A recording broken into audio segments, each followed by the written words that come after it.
Avertissement. Dans nos livres d'histoire, les anecdotes extraordinaires sont considérées comme particulièrement obscures. Autour du globe, les historiens et autres spécialistes qui enquêtent sur ces faits se contredisent souvent. Il est donc de notre devoir de s'en inspirer pour vous donner une version du passé. Notre version du passé. Voici leurs histoires. Eh bien, salut tout le monde. Aujourd'hui, nous n'allons pas parler de Charles Darwin, mais l'un de ses confrères oubliés dans le domaine de la biologie, et je suis certain que vous avez tous son nom en tête, puisqu'il s'agit du titre de cette vidéo. Alors, on perd pas de temps, et on lance le générique.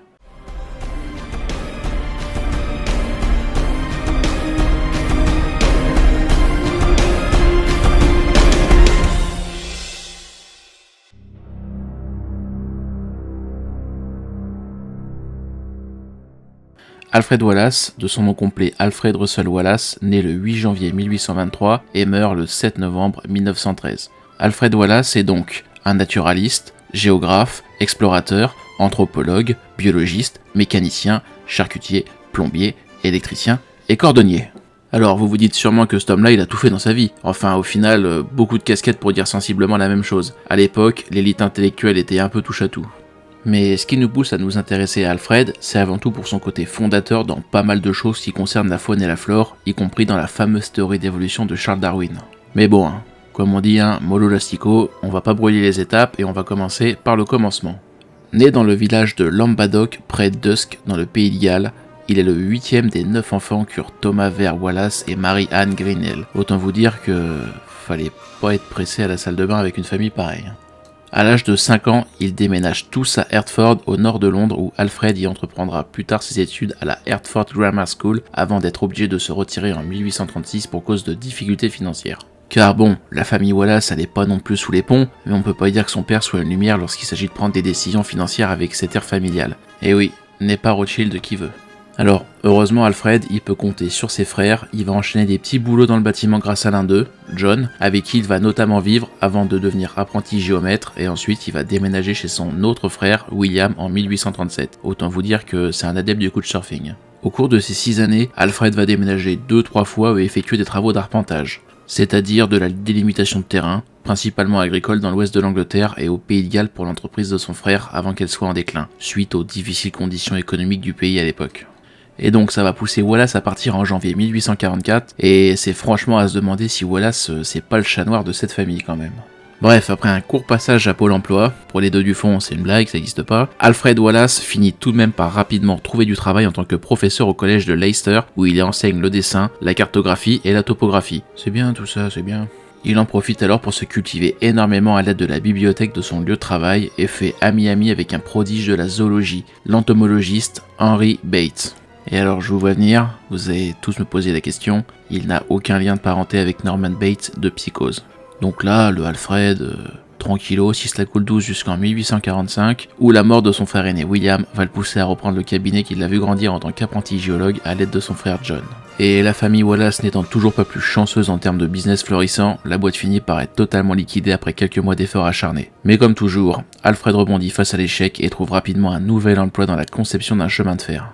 Et la cerise sur le gâteau, cet emploi l'oblige à passer beaucoup de temps à l'extérieur, ce qui lui permet pleinement de s'adonner à sa nouvelle passion, la collection d'insectes. Mais ce n'est pas l'unique chose qu'il retient de ce travail, puisqu'après avoir longuement insisté auprès de son frère John, jusqu'alors partenaire de plans foireux, ils se décident tous les deux à ouvrir une entreprise de génie civil dont l'un des projets sera très lucratif pour Alfred. En effet, c'est en s'occupant de travaux pour le Mechanic Institute de Nice que William Jevons, son fondateur, fait sa rencontre et est impressionné par son génie, le poussant ainsi à donner des conférences sur la science et la technologie. Et là, pour notre cher Wallace, vous imaginez bien que l'argent coule à flot, et à l'automne 1846, les deux frères purent enfin investir dans une maison familiale près de Nice, afin d'enfin pouvoir mettre la daronne à l'abri qui était veuve depuis 1843. Cette époque lui donna aussi l'opportunité de correspondre avec son ami zoologue Henry Bates et continuer de se cultiver énormément en lisant.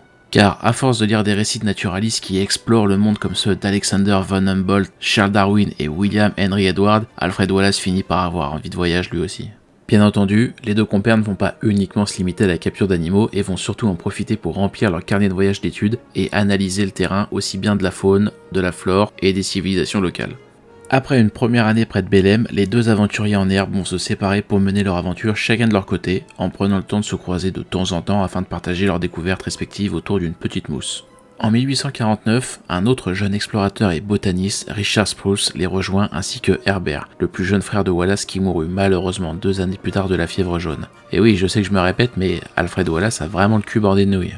Mais solide comme un roc, il ne se laisse pas démonter et continue ses travaux jusqu'à embarquer pour l'Angleterre sur le Helen le 12 juillet 1852. Il n'a pas fallu 8 jours pour que le sort s'acharne de nouveau sur lui et que la cargaison prenne feu, obligeant l'équipage à abandonner le navire. Donc là, autant vous dire que si ça la foutait mal pour Wallace, qui perdit quasiment toute sa cargaison avant de dériver en mer pendant 10 jours pour finalement être sauvé par le Jordaison, la seule chose qu'il a réussi à préserver dans cette histoire, c'est son journal et quelques croquis. Mais bon, heureusement pour lui, à force d'avoir de la poisse dans sa vie, le bougre n'a pas oublié de se faire rassurer cette fois-ci. Donc, même si de nombreuses notes ont été perdues durant le naufrage, il a pu au moins se faire rembourser toute sa cargaison. Il profita de cet argent durant les 18 mois qui suivirent son retour pour écrire pas moins de 6 articles universitaires, dont un sur les singes d'Amazonie, ainsi que 2 livres, Palm Tree of the Amazon and Their Use et Travel on the Amazon. Il en profite aussi pour prendre contact avec d'autres naturalistes britanniques, dont un certain Charles Darwin. On y vient.